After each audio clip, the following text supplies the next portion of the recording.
La communication dans nos relations, qu'elles soient amicales, amoureuses ou professionnelles, est un élément très important.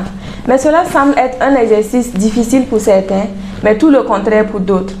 La communication non violente est une forme de communication formalisée par Marshall Rosenberg qui permet de développer notre capacité à interagir avec les autres en leur donnant de la bienveillance. Changer sa vie en 7 minutes. Votre émission hebdomadaire qui vous propose des thèmes variés, des contenus riches, des idées mûries pour votre développement personnel.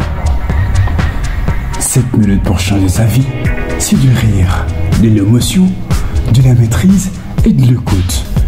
Suivez le coach Issa Démé tous les samedis à l'inédite. Tout savoir en 7 minutes, c'est possible.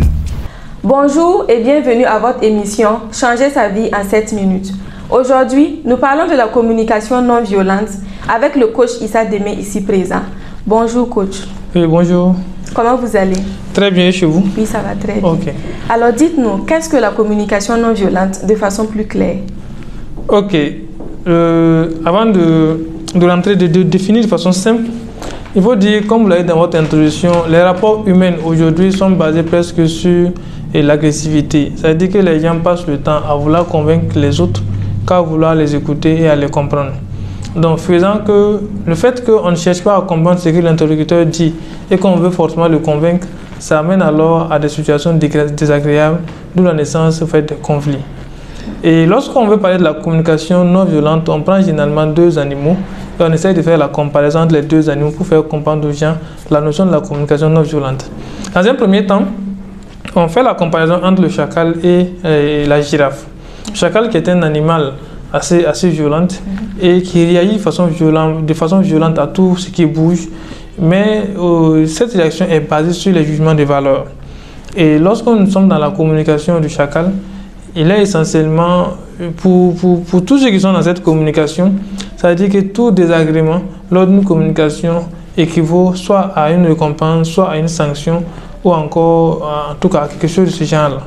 Voilà. Donc, alors que dans la communication de la girafe, elle va sur le postulat qu'il n'y a pas de vérité absolue et chacun a le choix de penser, de raisonner et de croire à ce qu'il veut en fonction de ses valeurs, de sa culture et tout ce qui s'ensuit.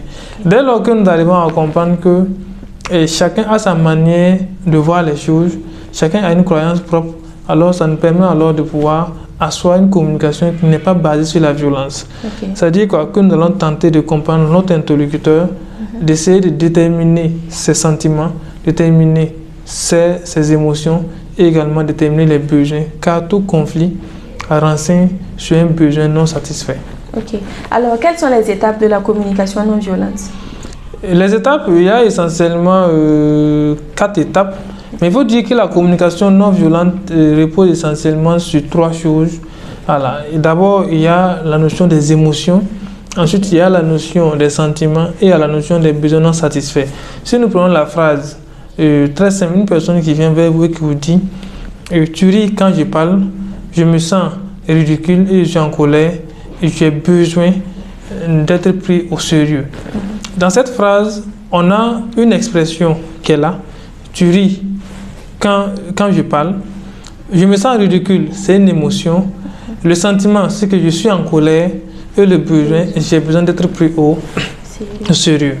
Donc, ça, c'est une reformulation. Mais lorsque la personne va venir dans la communication non violente, une personne qui est bien formée dans la communication non violente, déjà voit que dans cette phrase, il y a l'expression d'un besoin qui est non satisfait et la personne va comprendre alors que la colère de la personne repose sur le fait qu'il a un besoin non satisfait et la personne va alors apporter des réponses à ce besoin-là.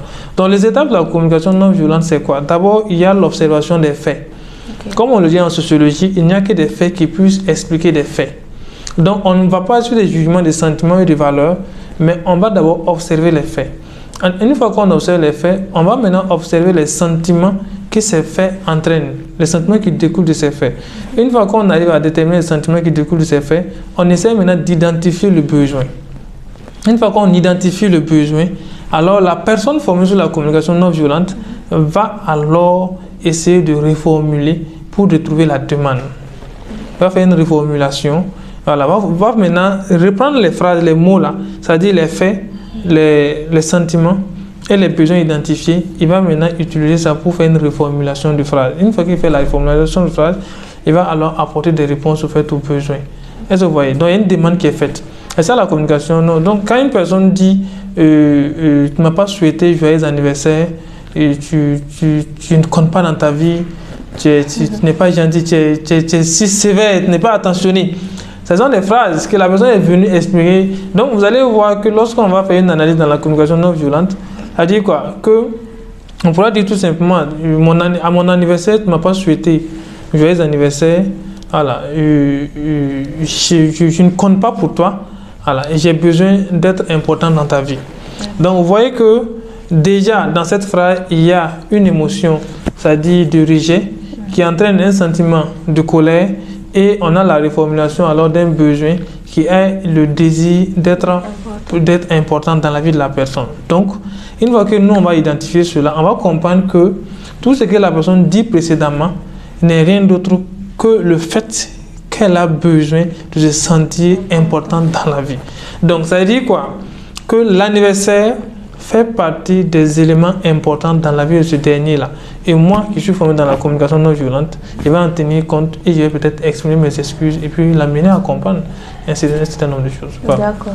Mais quels sont les avantages de la communication non violente? Les avantages, c'est simple. Je peux le dire en un seul mot, c'est d'éviter les conflits. Voilà. S'il y a des conflits, c'est qu'il y a un déphasage entre les compréhensions. Donc, dès lors, comme on dit, on veut éviter toute violence parce que tous les conflits naissent au fait d'un langage. Donc, l'avantage de la communication non violente, c'est d'asseoir vraiment une communication basée sur le respect mutuel des interlocuteurs et un certain nombre de choses. Donc, c'est vraiment pour éviter les conflits dans les relations, que ce soit, vous avez dit, que ce soit professionnel, amoureux, social, personnel. Si on cultive la notion de la communication non violente, alors il n'y aura plus de conflits. Mais il faudra dire un élément assez important pour ceux qui veulent comprendre la notion de la communication non violente, est que dans la communication non violente, on parle essentiellement du pouvoir créateur. Une personne qui veut utiliser la communication non violente doit comprendre que tous les sentiments, c'est-à-dire que l'autre qui est en face de lui n'est pas à la base de ses problèmes. Non, les problèmes naissent en lui et c'est à lui d'apporter les solutions. Mais lorsque j'utilise la communication non violente, j'essaie d'amener la personne à comprendre que ta colère là est liée au fait à un besoin que tu n'as pas pu identifier à temps, que tu as exprimé mais qui n'est pas comblé. Que ta réaction là veut exprimer un besoin.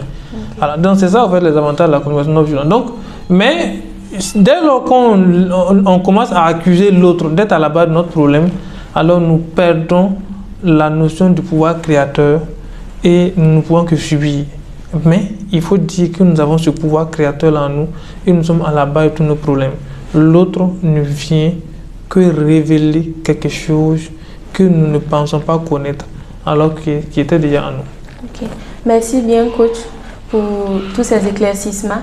Alors chers internautes, nous sommes à la fin de cette émission. Nous espérons vous retrouver très bientôt pour une autre émission. D'ici là, portez-vous bien.